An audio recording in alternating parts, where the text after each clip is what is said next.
السلام عليكم saaxiibayaal isku soo noqod wanaagsan muddo ayaa isugu kala dambeysay janalkan inaan wax kusoo gudbiyo muddadaas waxaan ku mashquulsanaa arrimo gaar ah waxaan rajaynayaa hadda kadib insha Allah inaan wax badan halkan ku kala faa'iideysan doono sidoo kale waxaan soo wadaa koorsooyin aan kusoo gudbin doono mareegta online-ka ah ee shar xirfad koorsooyinkaas oo dadka daneeya aviation-ka wax badan ka tari doona wax badanna u faa'iideyn doona qaybtan waxaan rabaa inaan uga hadlo inaan ku sharaxo sawir xasuuseed intii waxbarashadu ay ii socotay waxbarashadaas oo ii soo dhamaatay 24kii sanadkii la soo dhaafay alxamdulillah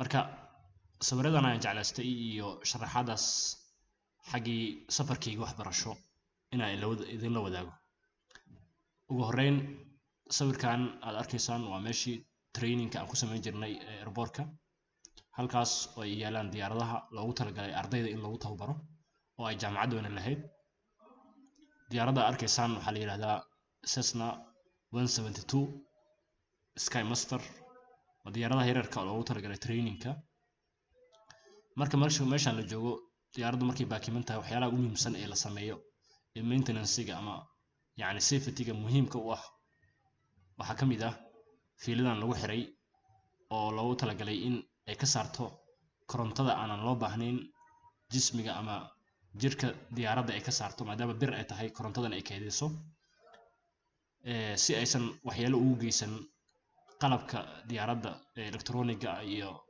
communication-nada iyo navigation-ka loo isticmaalo iyo kombiyuutaradeeda waxaa la sameeyaa markii diyaaraddu la baakimo waxaa lagu xiraa fiiladaas oo loo yaqaano earthing ama grounding taas oo ku xiriirinaysa dhulka sida ogtihiin carradu waa meelaha lagu saaro korontada carrada way nuugtaa sidaa darteed dhulkay ku xiriirsan tahay oo ay u gudbinaysaa haddii aan u imaano sawirka xiga qaybtan waa banaanka hangarka ama meesha diyaaradda ay diyaaradaha ay ku xiriirsan yihiin oo ay tababarka meeshan waxaa la yiraahdaa apronki banaanka meel walba number ay leedahay waa maalin aan trainno aan cashiro ku qaadanaynay airportka Ankara qaybta ku xigta waa isla hangarka dhexdiisa diyaaradan oo kale aad ayaan ugu tababaran jirnay waxaa la yiraahdaa C90 Beechcraft tanna waa midii hadda aan ka hadalnay waxaad dareemaysaa sida loo qaabeeyey hangarka iyo sidoo maaragtay aad loogu diyaariyey inay tahay meel geerish diyaaradeed halkan waa xafiiska maamulaha hangarka waxaa ka muuqda sawiradiisii shahaadooyin sharafeed oo qaatay taariikhdii hore 30 sano ka badan nin ku jiray aviation-ka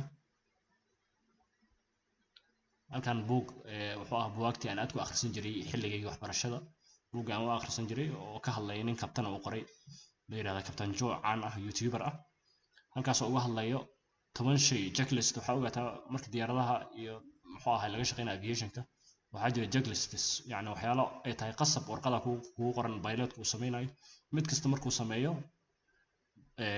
wuxuu saarayaa tick marka checklist ayaa la yiraahdaa halkaas oo lagu ilaaliyo safety-ga ama badqabka diyaaradaha iyo rakaabkaba meeshan waa classkii casharada aan ku qaadan jiray jaamacadda xiisad kamid ah xiisadaha theoretical-ka ama gas turbine engine motorada aan qaadan jirnay maada kamid ah motorada oo la yiraahdo gas turbine engine diyaaradaha waaweynka jet engine-ka motoradeeda marka professorka oo nasiinaya cashirkan waa aad nin aad ugu takhasusay cilmigan aviation-ka waliba engine-nada iyo internal combustion engine halkan waa sidoo kale maalin kale iyo trainingkii waxyaalaha marka safety-ga maadaama aan ugu talagalay sawiradan inaan ku sharaxo oo ardaydu ama dadka ay wax ka faa'iidaan dadka aviation-ka jecel waxa ugu horeeya arki kartid waa grounding-kii fiilada aday aan ku sheegay sidoo kale halkan diyaaradda marka la baakimo waxyaalahaas ayaa lagu taakeeyaa oo la yiraahdaa jocks si aysan u dhaqaaqin oo aysan u taraarixin sidoo kale meelaha diyaaradda ay ka duleesho tusaale ahaan meelaha ay ka qaado hawada ay ka cabirto iyo waxaa lagu xiraa stickero si aysan cayayaanada iyo waxyaalaha u galin. haddaa fiirisid aviationka accidenteeda ama shilalka dhaco wax yar oo safety oo la khilaafay oo laga yaabo tusaale ahaan haddii la iloobo baashaas waxay keeni kartaa shil hadhow inuu meesha cayayaan ama shay noola ah u galo oo hadhow marka wixii laga rabay cabirka laga rabay uu soo saari waayo muxuu ahay kombiyuutarada ku xiran diyaaradda halkaasna ay ka imaato ciladaasna ay sababto shil inuu galo diyaaradda ay gasho. sidoo kale dharkan qofka diyaaradda ama maintenance aviation ka shaqeynaya waxaa qasaba dharkan inuu xiran yahay ID-giisa waxaas uu wato waxyaalaha ugu muhiimsan oo protocolka ah ayay ka mid tahay. meeshan waxaan practice gareynaynay basic electrical maintenance work sida electrica lasoo xiro fiilooyinka yaryarka ee electriga ah sida loo hagaajiyo sida loo sameeyo sida loogu sameeyo insulator dahar si loogu sameeyo sidoo kaleeto sida connectoro iyo meeshii loogu xiri lahaa loogu sameeyo. meeshan waxaan practice gareynaynay heat gun waaye. heat gun waxa waaye wuxuu kululeynayaa fiiladii daharkeedii si marka la isku dhejinayo kale marka waxay muhiim u tahay marka aad rabtid inaad isku connect gareysid ama isku xirtid fiilooyin ama marka fiilo rabtid inaad dhex gelisid dahar. aniga taski aan qabtay waa midan. sidoo kale fiilooyinka noocan ay qaabkan ah waxaa loo isticmaalaa andhahay wayrada noocan waxaa loo isticmaalaa nalalka iyo inay isku xiriyaan korontadii marka waxaad dareemi kartaa muhiimadda ay leedahay. meeshan waxaan practice gareynaynay cockpit controls ama cockpitka controlada waxyaalaha laga maamulo sida nalalka xiriir communicationka iyo sida loo isticmaalo flight control surface. flight control waxa waaye diyaaradda waxa socodsiinaya hawada inay ku jirto mechanismka sida bidix inay u leexato midig inay u leexato waxyaalahaas oo dhan waxaa laga maamulaa cockpitka ama shirka diyaaradda. marka waxaan practice gareynaynay cashirkaas waa Atlim Avionic Lab numberka waxaad dareemaysaa labo badan inay jaamacaddu leedahay oo loogu talagalay inuu ardayda ay ku practice gareeyaan maintenance-ga iyo waxyaalaha ay baranayaan. halkan waxaa la cabirayaa aircraft wing level test levelka baalasha diyaaradda ayaa cabiraya meeshan. sidaa darteed waxaa la isticmaalaa toolkan waxaa ku jira halkan biyaha hadday dhankan ay u leexdaan waxaa waaye diyaaraddu waxay u jiftaa dhanka midig hadday dhankan ay dhibicdaas meesha taal hadday inta imaatana dhanka bidix hadday dhexdana ay taagan tahayna levelku wuu saxan yahay. marka hadda waxaad dareemaysaa levelka inuu yahay same level. diyaaraddan waxaa la yidhahdaa waa tii hadda idin sheegay oo ah C90 Beechcraft. diyaarad kasta waxay leedahay serial number ama number loogu yeero oo maaragtay iyada gooni u ah yacni serial code ay leedahay. marka tan waxaa la yidhahdaa Indio Hotel Charlie.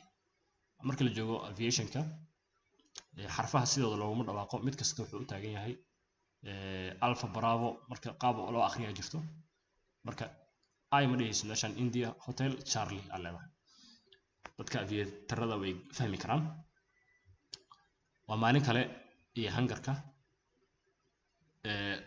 stikerada hadda idin sheegayay waa sidan hadda meeshaas kale waxay gudbisaa pressureka hawada ayay gudbisaa meeshaas pressurekaas iyo waxyaalaha waxaa lagu dhisaa hadhow marka waxay diyaaradda motooradeeda ama andhahay kombiyuutaradeeda waxay ka cabiranayaan meeshaas speedka iyo altitude-ka. marka joogga iyo diyaaradda markay cabirayso ay ogaanayso iyo speedka waxaa lagu sasgareeyaa meelahan hawada ay kasoo galayso meeshan pitot static system aa la yidhahdaa. mar ayaan gooni uga hadli doonaa hadduu ilaahay idmo. marka waxaa ku qoran remove before flight yacni intaada duulin ka bixi haddaa ku ilowda marka waad dareemi kartaa khatarta ay meeshaas keenayso. waxaa laga yaabaa adigoo meel dhow maraya inaad u aragtid inaa hawada kore ku jirto markaasna aad buur ku kor dhacdo yacni habeen tusaale ahaan adoo muxuu ahay duulay sidoo kale. marka controlka dhan ayay muhiim u tahay in maaragtay meelahaas safety-gooda la ilaaliyo. meeshan waa maalin kale iyo airportka waxaan maalmihii ugu horreeyay airportka aan hangarka cashirada ku qaadanayni ka mid tahay. waxaan ku practice garaynay waxa la yiraahdo cockpit indicators ama indicatorada sida speedka iyo fuelka iyo wax kasta oo maaragtay diyaaradda systemyadeedii ah meelaha laga cabiro loo ogaado altitude-ka waxyaalahaas aan practice garaynayna iyo kombiyuutarada diyaaradda ay leedahay. meeshan waxaa sameynayna test inaan ku sameyno waxaan practice garaynayna test inaan ku sameyno engine compression cylinderka ama engineka motorka dhexdiisa waxaa la cabiraa sidoo kale wuxuu leeyahay pressure iyo compression. marka compression testing waxa la ayaa la sameynaya. haddii aan u imaano meesha xigta meeshan waa iska shahaado markii airportka qofku uu maaragtay kaarka loo sameynayo waa inuu qaataa koorso security ku saabsan iyo safety-ga. koorsadaas oo ay bixinayaan dadka amniga qaabilsan ee airportka. marka waxay ahayd shahaado la siiyay markii aan qaadanayna. meeshan waxaan practice garaynaynaa technical documents sida aviationka uu isticmaalo technical documents. waxaa ogaanaysaa aviationka inuu wax walba ay yihiin document inay yihiin. haddii cilad ay diyaaradda ku imaato ciladii la bixinayo in process la maraayo in buwaag oo reference ah la isticmaalayo. qofka marka wax walba uu qabtay technicianka ee ka shaqeynaya diyaaradda wax walba uu qabtay processku maray buwaagtu isticmaalay reference-gooda xitaa page-kii reference-giisi ayaa waxaa ku qoraysaa hadhow documentiyadaas la tixraacaya si loo ilaaliyo badqabka ama tayada iyo badqabka iyo safety-ga diyaaradda iyo rakaabkaba. marka waa process aad u adag taasoo sahashay in aviationka uu noqdo safest transportationka ugu safesan iyadoo diyaaradaha marka laga soo reebo gaadiidka dhulka badda iyo waxyaalahaas oo dhanba tareenada waxaas oo dhan waxa ugu safe garaysan diyaaradaha. sababtuna waxaa waaye ruulashka ama shuruucda adag ee uu maro aviationka. halkan waa theoretical gas turbine engine aan qaadanaynay.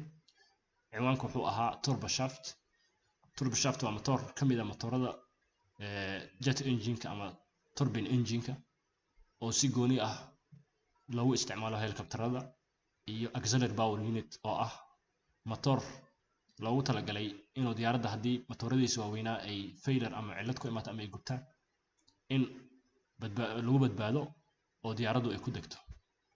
marka waa motor backup system ah waxaa la yidhahdaa APU auxiliary power unit.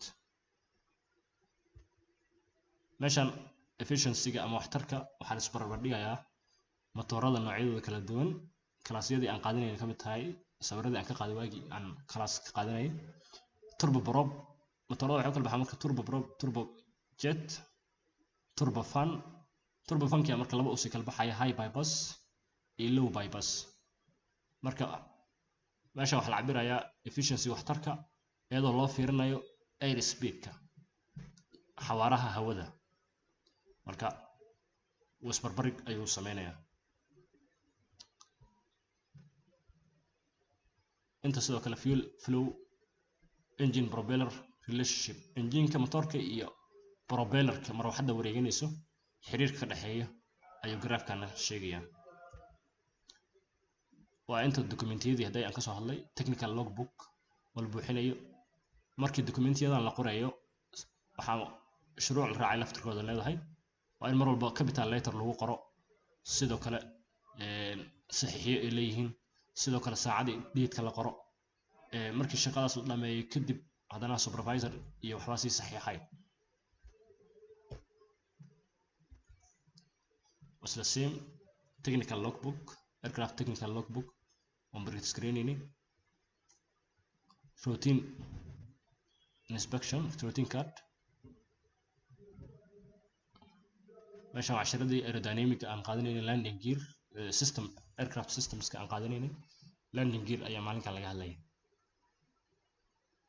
sidoo kale meeshan markii la cabirayo diyaaradda yacni testigeeda marka la sameynayo in ay siman tahay inuu afkeeda hoos yahay inuu kor yahay la kala cabirayo waxaa la sameeyaa birtaan la sameeyaa level pointiga meeshaas lagu xiraa xarigaas pointiga. marka meeshan diyaaradda yararka of course loo isticmaalaa kuwa waaweyn systemyo kale leeyihiin. marka haddii pointigan gadaal uu maro waxa waaye diyaaradda korkoray madaxeedu aadan yahay, haddii dhankan uu marana hoos u aadan yahay. marka hadduu ku aado waxa waaye diyaaradda hor afkeeda iyo dabadeedaba qaybteeda dambe empennage-keeda waa same level.